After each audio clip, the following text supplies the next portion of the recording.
తిరుపతిలో కొండ మీద దేవుని దర్శనం అయినాక ఇక అన్నదానం కోసం చూస్తున్నాం మేము.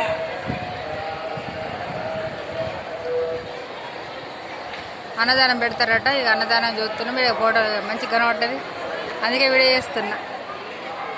బాగుందండి, ఎంత బాగుందో, కనుల పండుగ లెక్క ఉంది. నాకైతే అంత బాగుంది, ఇక్కడికి జరగబుద్ధి కాదు.